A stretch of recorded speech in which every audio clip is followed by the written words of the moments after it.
Federal Executive Council on Wednesday stepped down memoranda for some major projects that required additional funding, especially projects under the purview of the Federal Ministry of Works.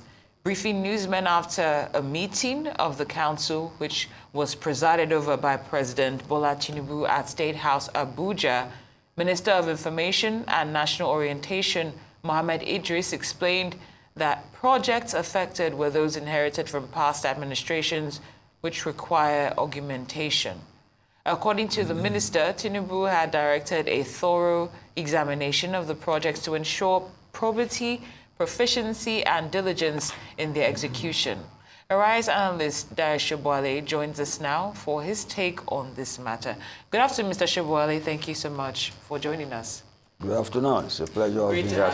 What's your take on this development? Well, I think it is commonsensical because they have limited resources anyway. And you remember, towards the end of the administration of the last president, we are discussing here about so many projects, so many expensive projects. And then I was saying then that government is the continuity. And now the new administration came, and of course, they have their own renewed hope agenda. So it is a matter of sorting things out because they have limited resources. And then the political climate is not that favorable towards this administration as at now, for many reasons. Food shortages, cost of living soaring, and the cost of spending, Nigerians spending for themselves is getting arbitrary. So they must cut their coat according to their cloth. I think that's what it's economic prudence. You can't just come in and then start spending money. You must know that you are committed to some things on the ground. And I'm sure that was what the last administration was doing. I mean, it is the same party, transition. If it had been from another party, transition to another party, I'm sure they would have cut off some projects, right, immediately. But I pleaded continuity then. But then, you see, in sorting out these things, one can only offer advice. Let me leave it at that for now. I'm glad you mentioned that you pleaded continuity because I think that's what a lot of people expected, and the body language at the time was that, government is a continuum.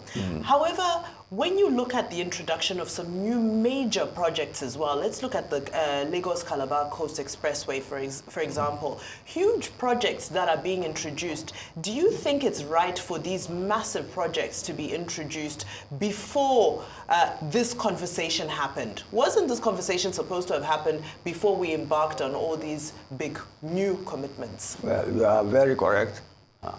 But, okay, what of the fuel subsidy is gone? Was anybody consulted? And we are all neck deep trying to survive in spite of it. A government must have a plan coming into office and must have a budget. And at the same time, it must not discard what it is meeting on the ground. What they are saying now is that they are assessing them, looking for those that need augmentation and those that need review, and those to be discarded. It's simple common sense, it's prudence. Get me? And I hope they get it right. And my advice, like I said, I would love for advice, is that in considering those projects, they must give priority to food security. You get me? Which means agric must play a part. I'm happy the livestock ministry is coming on board.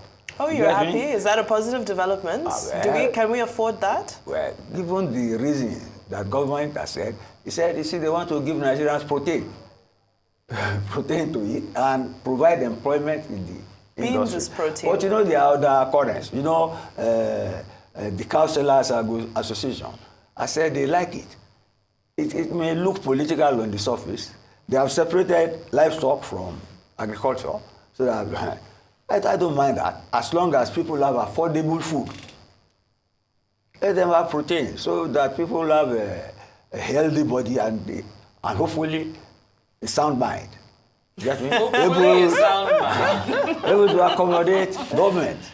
You get me? So it is any government must be able to appraise and reappraise its strategies and know which to shelve and which to carry on. I'm happy that some news item that Nigerian Railways MD said they will need $66 billion to make the railway infrastructure in a shape that will help our economy. It may sound a lot, but he said one thing, that the government should not look at it in form of social investment, but as a social good. That was the argument I used to justify the Buhari spending towards the end of the administration. The social goods are things that all of us enjoy. It's not limited to anybody.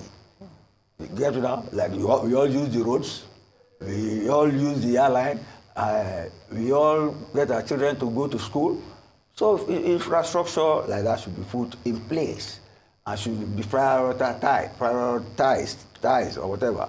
You get me? They should be put in place so that government can help people.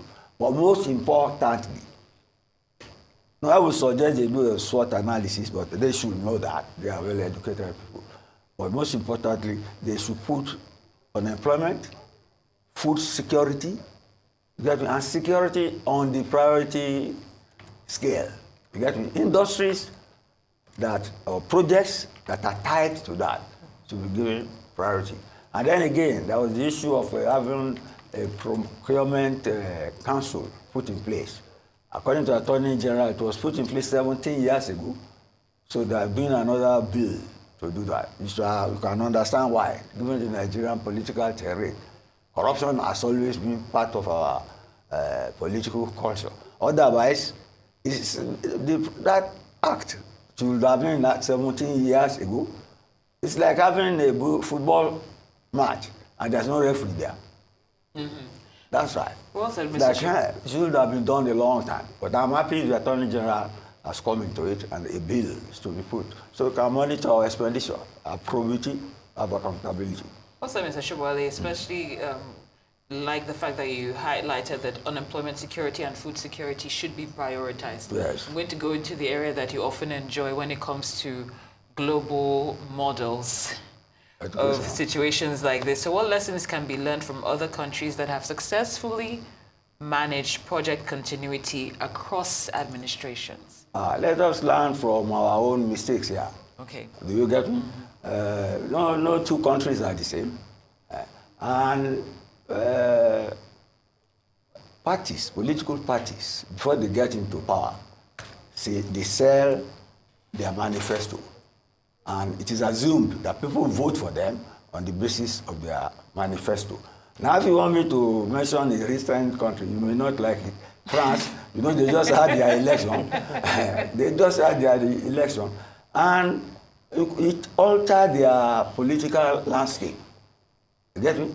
A right-wing party that was anti-immigration was going to get into power. So other parties teamed up, you get me, and withdrew some candidates so that they can defeat this party, and they did it. That is politics at work. Mm-hmm. Although now it's difficult to form a coalition, and life will be difficult for the president, you get me, because he will have a hostile prime minister. And they call it cohabitation, but it's always a testy political way to manage the government. But in our own case now, we have literally a good working relationship between the legislature and the presidency. And to a large extent, government should be able to carry out most of its projects. But before you look elsewhere, we have made enough mistakes on the ground for us to learn from and move forward. And I'm sure they will use that experience on our mistakes in assessing which projects are workable and which ones are to be jettisoned in spite of all the political undercurrents involved. That's right. Very well said, Mr. Sobowale. Thank you so much for your time today and for your input on this topic. We look forward to seeing you again very soon.